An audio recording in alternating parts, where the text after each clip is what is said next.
शुरू करते हैं। सबसे पहले क्या दे रखा है, गरम दल और नरम दल। 19वीं सदी के अंतिम वर्षों में राष्ट्रीय आंदोलन में नई प्रवृत्ति एवं नए नेताओं का उदय हुआ। ये नेता तत्कालीन राष्ट्रीय नेताओं की अनुनय विनय की नीति के विरोधी थे तथा ब्रिटिश सरकार के प्रबल पक्षधर थे। उनका मानना था कि सरकार से केवल अनुनय विनय करके भारतीय अपने अधिकार प्राप्त नहीं कर सकते और उन्होंने जनता में संघर्ष एवं देश प्रेम की भावना को क्या किया, जागृत किया। फिर है वंदे मातरम। गरम दल के नेता कौन थे? लाल बाल पाल के नाम से जिनको जाना जाता था, लाल बाल गंगाधर तिलक और लाल लाजपत राय आदि, ये सारे क्या थे, गरम दल के नेता थे। फिर है विपिन चंद्र पाल थे। फिर वंदे मातरम, इसमें क्या दे रखा, वंदे मातरम संपूर्ण देश में राष्ट्रगीत के रूप में लोकप्रिय हो गया और यह गीत बंकिम चंद्र चट्टोपाध्याय ने लिखा था। किसने लिखा था राष्ट्रीय गीत? बंकिम चंद्र चट्टोपाध्याय ने। फिर इसने मातृभूमि के प्रति जनता की भावना को व्यक्त किया। नए नेताओं में कौन थे? बाल गंगाधर तिलक, विपिन चंद्र पाल, लाला लाजपत राय और अरविंद घोष प्रमुख थे। ये सभी कौन गरम दल के नेता के रूप में प्रसिद्ध हुए। फिर है कांग्रेस के सुरेंद्र नाथ बनर्जी, गोपाल कृष्ण गोखले, फिरोज शाह मेहता और अन्य पुराने नेता नरम दल के नेता कहलाए। कौन कौन? सुरेंद्र नाथ बनर्जी, गोपाल कृष्ण गोखले, फिरोज शाह मेहता और अन्य कौन? पुराने नेता। फिर ब्रिटिश सरकार के प्रति जैसे जैसे जनता में रोष बढ़ता जा रहा था वैसे वैसे गरम दल के नेताओं का प्रभाव बढ़ता जा रहा था। फिर विश्व की घटनाओं का प्रभाव। 1896 ईस्वी में इटली की इथियोपियाई जनता के हाथों हार से भारतीयों को प्रसन्नता हुई। एक यूरोपीय देश की पराजय हुई इसमें। फिर इटली की पराजय के करीब 10 साल बाद 1905 ईस्वी के एक युद्ध में जापान ने रूस को क्या किया, पराजित किया। यह पहला मौका था जब एक एशियाई देश ने एक यूरोपीय देश को युद्ध में पराजित किया था। जापान की विजय का भारतीय राष्ट्रवादियों पर क्या पड़ा, महत्वपूर्ण प्रभाव पड़ा और ब्रिटिश शासन के प्रति भारतीय जनता की घृणा बढ़ती चली गई। फिर 1905 में रूस की एक क्रांति हुई। उन दिनों रूस पर एक निरंकुश बादशाह का शासन था और जनता अधिकारों से क्या थी, वंचित थी, अपने अधिकारों से। फिर रूसी जनता शासक के विरुद्ध उठ खड़ी हुई और क्रांति को हालांकि कुचल दिया गया, परंतु इसने विदेशी शासन में कष्ट झेल रही भारतीय जनता को क्या दी, प्रेरणा दी। फिर आयरलैंड की जनता ब्रिटिश आधिपत्य से मुक्त होने के लिए संघर्ष कर रही थी।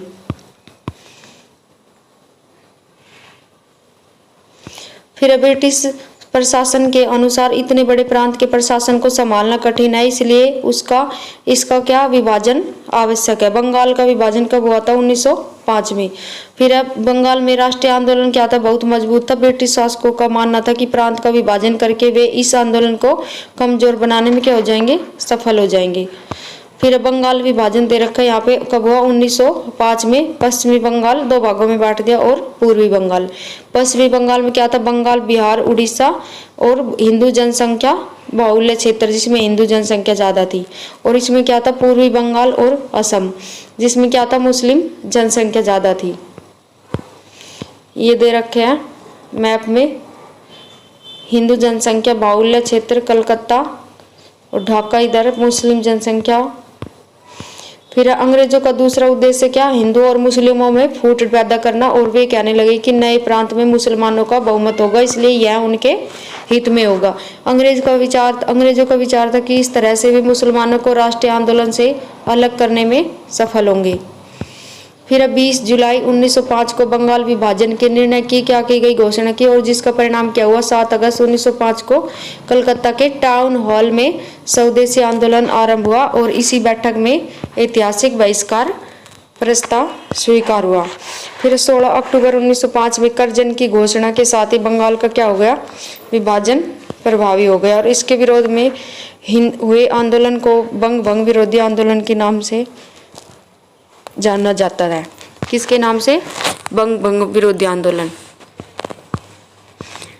फिर दे रखा है इसमें, गरम दल और नरम दल के नेताओं ने मिलकर इस आंदोलन का क्या क्या नेतृत्व किया और सुरेंद्र नाथ बनर्जी, विपिन चंद्र पाल और अब्दुल रसल आदि नेताओं ने आंदोलन का नेतृत्व संभाला। इसके खिलाफ जो आंदोलन किए थे। फिर उसमें विभाजन का दिन दे रखा 16 अक्टूबर को संपूर्ण बंगाल में शोक दिवस के रूप में मनाया गया। महाकवि रविंद्रनाथ टैगोर के सुझाव पर वह दिन जन एकता और मैत्री दिवस या राखी दिवस के रूप में मनाया गया। संपूर्ण बंगाल के लोगों ने एक दूसरे को क्या की, राखी बांधी।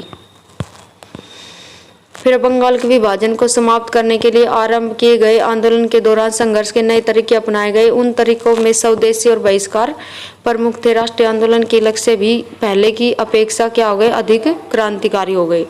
स्वदेशी और बहिष्कार आंदोलन, स्वदेशी का अर्थ क्या था कि संघर्ष के दौरान देश में उत्पादित वस्तुओं का इस्तेमाल करना, बाहर की वस्तु का इस्तेमाल नहीं करना था।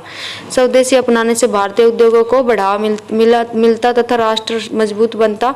यह देशभक्ति बढ़ाने का एक क्या था, प्रभावी तरीका। और क्या हुआ इसमें, इस आंदोलन में स्वदेशी वस्तुओं को बढ़ावा देने के साथ साथ विदेशी वस्तुओं का बहिष्कार करने का नारा दिया गया। और इस बात पर जोर दिया गया कि विदेशी वस्तुओं का बहिष्कार करने से इंग्लैंड के आर्थिक हितों की क्या होगी, क्षति पहुंचेगी। और तब ब्रिटिश सरकार को भारतीय मांगे स्वीकार करने के लिए मजबूर किया जाएगा।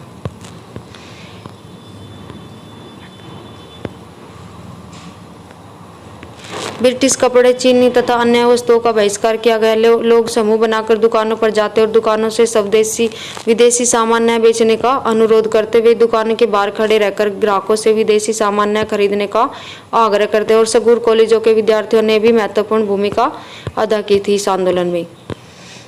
ये दे रखा सारा इसमें। फिर कांग्रेस और स्वराज का लक्ष्य क्या था, गर्म दल और नरम दल सहित कांग्रेस के भीतर के सभी दल बंगाल विभाजन के क्या थे, विरुद्ध एकजुट हो गए। और वाराणसी में 1905 में आयोजित कांग्रेस अधिवेशन में अध्यक्ष कौन थे, गोपाल कृष्ण गोखले थे। इस अधिवेशन ने स्वदेशी और बहिष्कार आंदोलन को समर्थन दिया, परंतु नरम दल और गर्म दल में क्या हो गया, मतभेद हो गए। नरम दल वाले का मत था कि बहिष्कार जैसे तरीकों का इस्तेमाल विशेष उद्देश्यों के लिए विशेष परिस्थितियों में होना चाहिए। वे नहीं चाहते थे कि ब्रिटिश शासन के विरुद्ध इन तरीकों का प्रयोग सदैव किया जाए। और गर्म दल के नेता का विश्वास था कि बहिष्कार को व्यापक बनाना आवश्यक है। उन्होंने सरकारी स्कूलों, कॉलेजों एवं विश्वविद्यालयों को बहिष्कार करने और देशभक्ति को उभारने के लिए स्वदेशी शिक्षा संस्थाएं शुरू करने पर भी जोर दिया। फिर कलकत्ता में 1906 में आयोजित कांग्रेस के अधिवेशन के समय गर्म दल और नरम दल के बीच क्या हो गए, मतभेद बढ़ते जा रहे थे। उस समय दादा भाई नौरोजी कलकत्ता अधिवेशन के क्या थे, अध्यक्ष थे।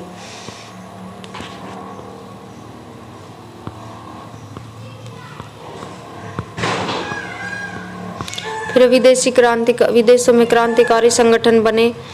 इंडिया होम रूल सोसाइटी 1905 में श्यामजी कृष्ण वर्मा संस्थापक थे।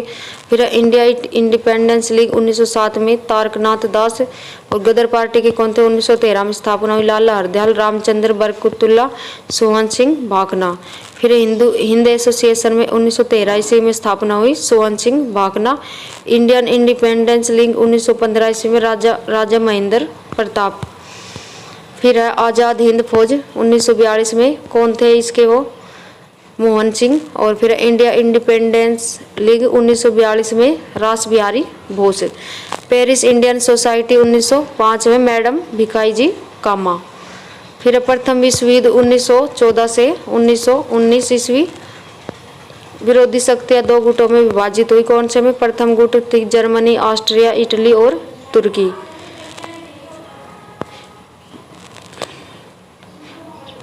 दूसरा गुट था फ्रांस, रूस और इंग्लैंड। प्रथम गुट ट्रिपल अलायंस और दूसरा गुट ट्रिपल एंटेंटे। फिर यूरोप के साम्राज्यवादी देशों के दो विरोधी गुटों के मध्य शत्रुता के कारण 1914 ईस्वी में एक युद्ध आरंभ हुआ जो 1918 ईस्वी तक चला। इसे क्या बोलते हैं, इसको पहला महायुद्ध कहा गया। प्रथम विश्व युद्ध के समय भारत के वायसराय कौन थे, लॉर्ड होर्डिंग थे। फिर 1910 से 1916 तक रहे थे ये। और युद्ध के दौरान बाल गंगाधर तिलक और महात्मा गांधी ने ब्रिटिश सरकार की सहायता के लिए धन व सेना की सहायता हेतु गांव-गांव का दौरा किया। युद्ध आरंभ होने के पश्चात दिसंबर 1914 ईस्वी में कांग्रेस का अधिवेशन भूपेंद्र नाथ बसु की अध्यक्षता में मद्रास में संपन्न हुआ था। किसमें, मद्रास में। फिर श्रीमती एनी बेसेंट और बाल गंगाधर तिलक के नेतृत्व में होम रूल लीग की स्थापना हुई। 1893 में एनी बेसेंट भारत आई और थियोसॉफिकल सोसाइटी की नेता बनी। 1914 में बाल गंगाधर तिलक बर्मा के निर्वासित जीवन से छुटकर आए और कांग्रेस में शामिल हो गए थे। फिर होम रूलिंग आंदोलन कब? 1916 में 16 अप्रैल 1916 में तिलक ने बेलगांव में हुए प्रांतीय सम्मेलन में होम रूलिंग के गठन की घोषणा की, जिसके अध्यक्ष कौन थे? जोसेफ बैप्टिस्टा थे। संभवतः वे महाराष्ट्र में अपना आधार बनाए रखना चाहते थे। कब की थी स्थापना होम रूलिंग की? ये थी 16 अप्रैल 1916 को। फिर एनी बेसेंट के समर्थकों ने भी इस दिशा में कदम उठाया तथा उनकी अनुमति से पहले होम रूल ग्रुप की स्थापना कर ली और 1916 में जमुनादास, द्वारकादास, शंकरलाल बैंकर तथा हिंदूलाल याग्निक ने बम्बई से एक अखबार निकाला जिसका नाम क्या था? यंग इंडिया का प्रकाशन किया। फिर 1915 ईस्वी में लाला लाजपत राय ने अमेरिका में एक होम रूल लीग का गठन किया था। सितंबर 1916 में एनी बेसेंट ने होम रूल लीग की स्थापना की। जॉर्ज अरुंडेल को संगठन का सचिव नियुक्त किया गया। किसको? जॉर्ज अरुंडेल को। फिर तिलक तथा एनी बेसेंट ने किस प्रकार व्यवधान से बचने के लिए अपने अपने कार्य क्षेत्र का निर्धारण कर लिया? 2 जनवरी 1916 में लंदन में भारतीय होम रूल लीग की स्थापना की गई और इसके महासचिव कौन थे? डी ग्राहम पोल बने। तिलक की लीग ने मराठी तथा अंग्रेजी भाषा में पर्चे निकालकर अपने विचार प्रचार कार्य गति प्रदान की। बाद में इन पर्चों में गुजराती तथा कन्नड़ भाषा में भी प्रकाशित किया गया। तिलक ने कहा कि भारत उस बेटे की तरह है जो अब जवान हो चुका है। समय का तकाजा है कि बाप या पालक इस बेटे को उसका वाजिब हक दे दे। भारतीय जनता को अपना हक लेना ही होगा और इसका उन्हें पूरा अधिकार है।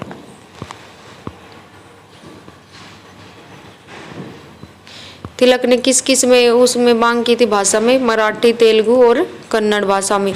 फिर होम रूलिंग आंदोलन दे रखा है। ये आयरलैंड का शब्द है। किसका? होम रूल आयरलैंड का शब्द है। होम रूल का अर्थ क्या है? स्वशासन। और ये इसका प्रारंभ हुआ 1916 ईस्वी में। सर्वप्रथम आयरलैंड में होम रूलिंग की स्थापना रेडमांड द्वारा की गई थी। फिर आंदोलन के समय भारत के वायसराय कौन थे? लॉर्ड चेम्सफोर्ड थे। तिलक का होम रूलिंग दे रखा है। ये क्षेत्र कौन कौन सा था? इसमें महाराष्ट्र, कर्नाटक और मुख्यालय कहाँ था? बेलगांव और कर्नाटक में। फिर समिति स्वरूप एनी बेसेंट का होम रूल क्षेत्र था मद्रास और तमिलनाडु। मुख्यालय कहाँ था? अडियार और मद्रास। फिर अखिल भारतीय स्वरूप अध्यक्ष कौन थे? एन.सी. केलकर व जोसेफ बैप्टिस्टा ये पढ़ा था अभी ऊपर। फिर इसमें कौन थे? एनी बेसेंट में जॉर्ज अरुंडेल। इनका उद्देश्य क्या था? स्वराज मेरा जन्मसिद्ध अधिकार है। और इसका क्या था? स्वशासन की स्थापना। फिर प्रचार मराठा व केसरी में अखबार में। इसका था कॉमनवेल्थ व न्यू इंडिया में। फिर एनी बेसेंट ये लिख रहा है यहाँ पे न्यू इंडिया द्वारा तथा तिलक ने मराठा और केसरी के माध्यम से लीग के कार्यक्रमों का प्रचार प्रसार किया।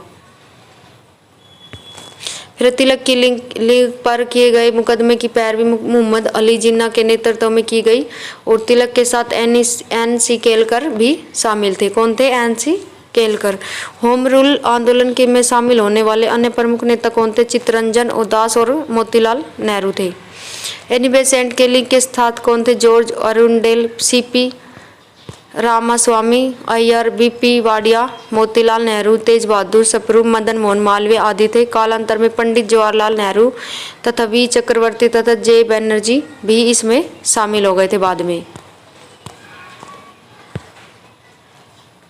फिर दे रखा है 1916 में लखनऊ के कांग्रेस अधिवेशन में तिलक को कांग्रेस में आधिकारिक रूप से शामिल कर लिया गया और इससे सम्मेलन की अध्यक्षता अंबिका चरण मजमूदार कर रहे थे। कौन कर रहे थे? अंबिका चरण मजमूदार। फिर गोपाल कृष्ण गोखले के सर्वेंट ऑफ इंडिया सोसाइटी के सदस्यों को होम रूल लीग का सदस्य बनने की अनुमति नहीं थी। जून 1917 में किसको गिरफ्तार कर लिया? मद्रास सरकार ने एनी बेसेंट, जॉर्ज अरुंडेल तथा वीपी वाडिया को गिरफ्तार कर लिया। इसके विरोध में सर एस सुब्रमण्यम अय्यर ने नाइटहुड की सरकार उपाधि को त्याग कर दिया। किसके विरोध में किया था? जब इनको गिरफ्तार कर लिया था एनी बेसेंट और जॉर्ज अरुंडेल तथा वीपी वाडिया को। होम रूल की सबसे बड़ी उपलब्धि यह रही कि उसने भावी गांधीवादी कार्यक्रमों की आधारशिला रखी तथा राष्ट्रीय आंदोलन के लिए युवाओं को क्या किया? प्रेरित किया। होम रूल आंदोलन के संदर्भ में एनी बेसेंट का कहना था कि मैं प्रेरक का कार्य कर रही हूँ तथा सोए हुए देश को क्या कर रही हूँ? जगा रही हूँ। फिर आता है ये हमारा लखनऊ समझौता 1916 में कांग्रेस अधिवेशन की अध्यक्षता में अंबिका चरण मजमूदार ने किया था। फिर मदन मोहन मालवीय ने लखनऊ समझौते का क्या किया? विरोध किया। 1916 में लखनऊ समझौते पर कांग्रेस और मुस्लिम लीग दोनों ने हस्ताक्षर किए। शीघ्र ही स्वराज प्राप्ति की मांग का समर्थन करने के लिए दोनों संगठन एकजुट हुए। इस समझौते में कांग्रेस ने विधान परिषदों में मुसलमानों के पृथक प्रतिनिधित्व को स्वीकार कर लिया। कांग्रेस के सूरत अधिवेशन के 9 साल बाद अब कांग्रेस के गरम दल और नरम दल क्या हो गए थे? 1916 में फिर से मिल गए थे, पुनः एकजुट हो गए थे 1916 में सूरत अधिवेशन में। फिर भारत सचिव एडविन मॉन्टेग्यू ने अगस्त 1917 में यह घोषणा की कि ब्रिटिश सरकार भारत में उत्तरदायी सरकार स्थापित करने के उद्देश्य से धीरे धीरे स्वशासित संस्थाओं की स्थापना करना चाहती है। फिर दिसंबर 1917 में कलकत्ता में कांग्रेस का अधिवेशन हुआ जिसकी अध्यक्षता किसने की थी? एनी बेसेंट ने की थी। एनी बेसेंट कांग्रेस की अध्यक्ष बनने वाली क्या थी? पहली महिला थी। फिर इस अधिवेशन में 4000 प्रतिनिधियों ने भाग लिया जिसमें 400 महिलाएं थी। मॉन्टेग्यू घोषणा पत्र कब आता है? अगस्त 1917 में। 8 जुलाई 1918 को मॉन्टेग्यू चेम्सफोर्ड रिपोर्ट प्रकाशित हुई। इस समय मॉन्टेग्यू भारत सचिव और चेम्सफोर्ड वायसराय था। कांग्रेस ने इस असंतोषजनक और निराशापूर्ण माना। तिलक ने मॉन्टेग्यू घोषणा का क्या किया? सूर्यविहीन उपाकाल किसकी संज्ञा दी? सूर्यविहीन उषाकाल की संज्ञा दी। नरमपंथी नेताओं ने सुरेंद्रनाथ बनर्जी के नेतृत्व में 17 अगस्त 1918 को एक सभा करके इस रिपोर्ट का स्वागत किया और कांग्रेस से अलग होकर राष्ट्रीय उदारवादी संघ, जिसको क्या बोलते हैं? नेशनल लिबरल लीग, फिर का गठन किया और जो बाद में अखिल भारतीय उदारवादी संघ ऑल इंडिया लिबरल फेडरेशन के नाम से प्रसिद्ध हुई। फिर कांग्रेस के उदारवादियों ने मॉन्टेग्यू घोषणा को भारत का मैग्ना कार्टा कहा। इस प्रकार कांग्रेस का दूसरा क्या हो गया? विभाजन हो गया।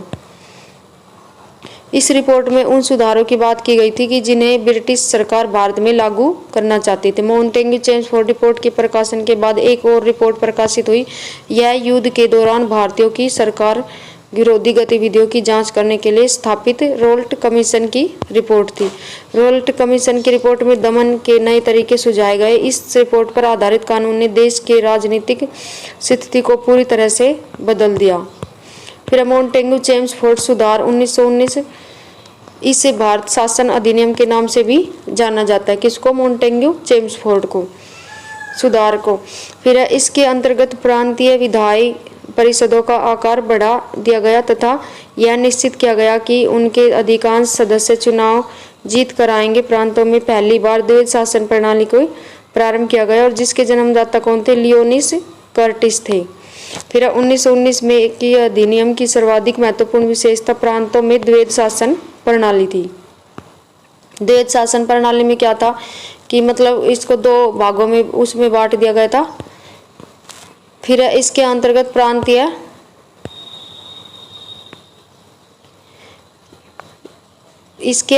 प्रांतीय विषयों के आरक्षित एवं हस्तांतरित 2 भागों में विभाजित कर दिया गया। आरक्षित विषयों में अत्यंत महत्वपूर्ण विषय जैसे वित्त, कानून व्यवस्था, अकाल आदि रखे गए और इस अधिनियम के द्वारा भारत में पहली बार लोक सेवा आयोग की स्थापना का प्रावधान रखा गया तथा भारतीय विधानमंडल को बजट पास करने के संबंध में पहली बार सीमित अधिकार दिए गए। तो फ्रेंड्स, ये था हमारा आज का चैप्टर 45 था, ये हमारा अध्याय 45। तो देखने के लिए धन्यवाद दोस्तों। अच्छा लगे तो प्लीज़ लाइक, और शेयर सब्सक्राइब जरूर करें। थैंक यू दोस्तों, धन्यवाद।